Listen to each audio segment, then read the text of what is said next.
All right. John did a good job. Yeah.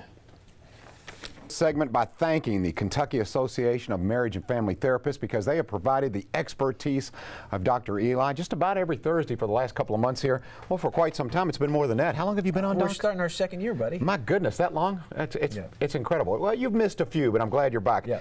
We always have a central theme, and on today's show we're going to talk about rejection. And I wanted to ask you, are we talking about relationship rejection? Yeah. Are we talking about rejection maybe for a job you were looking at? Yeah. What kind of rejection are we talking Well, about? you know, let's talk about rejection in all forms. Let's give some general tips to start today, and then let's please call in as you always do, and we can talk about dealing with adversity in your important relationships at work, also helping people you love, whether it be a family member, your child, deal with rejection. We know in life you can't go through it without hitting these what we call developmentally appropriate failures, which feel like rejection. So please call in, I can share your story, and we'll give you some tips. All right, 571-5263. All right, and before we get into rejection and discussing it a little closer, talk to me a little bit about the Kentucky Association of Marriage and Family Therapists. Sure. If you have an issue in the household, you encourage them to get online, and it's not like you're assigned someone. You get to actually take a look at some of the profiles of folks, right? Right. Remember, marriage and family therapists, or specifically licensed marriage and family therapists, are going to work with you in all your relational issues. So you don't have to be married or even in a relationship to see a marriage and family therapist. They look at strength and health. They're not going to psychopathologize you, meaning look at you through deficit of your problems. And they're going to work with you to kind of tap into your existing strengths and kind of put a plan together. So you can do that.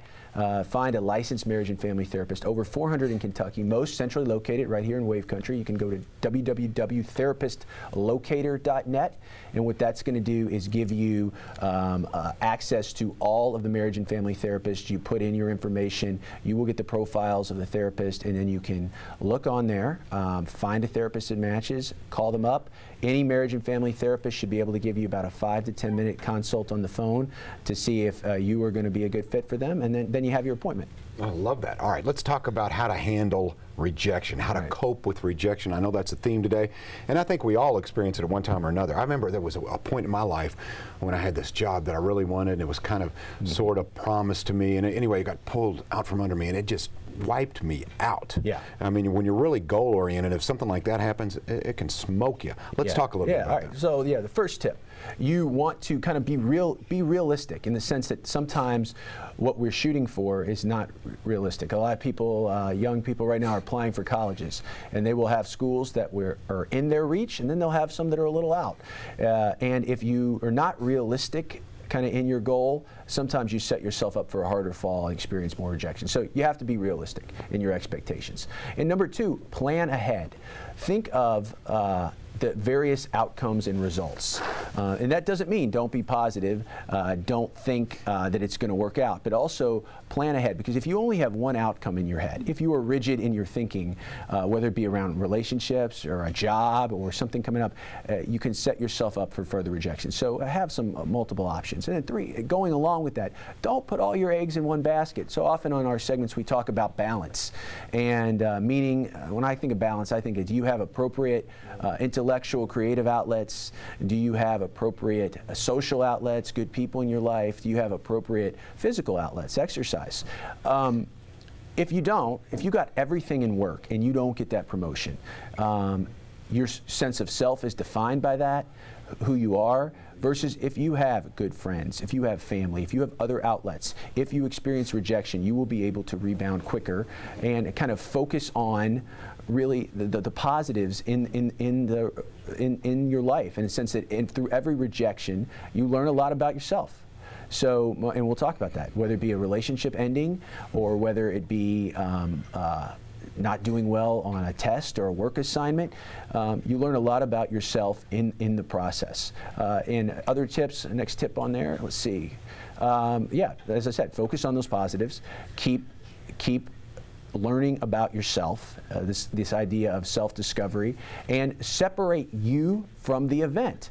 You, John, if you you know, you don't hit the goal or you don't get the job, that does not mean you are a failure. It means there's circumstances, and many people, again, they personalize it to themselves. They don't believe that there is separation from them. They are the problem, and marriage and family therapists work with the client or the family to separate them from the problems. Just because you have a setback does not mean you are a failure. And then that last one is build self-knowledge and resilience.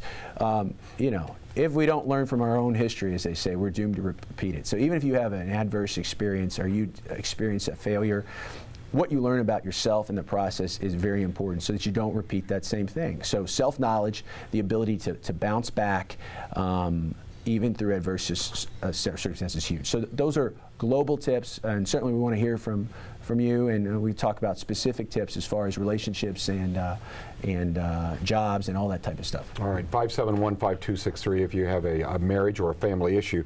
Question though, this is all great sound advice, but what if you are affected by rejection, not directly? Let's say it's a loved one. Let's say maybe it's your husband who experienced some rejection, but you have to handle that. You're seeing his mood change, you're seeing things happening, you're wanting to support him, but you don't know how. Do you have any tips for those folks? Yeah, well, it depends the type of person you're talking to. So yeah, as a support network, we care about the people, and when they feel hurt or they feel pain, a lot of times we do too. So the first portion is you want to validate the experience of that person.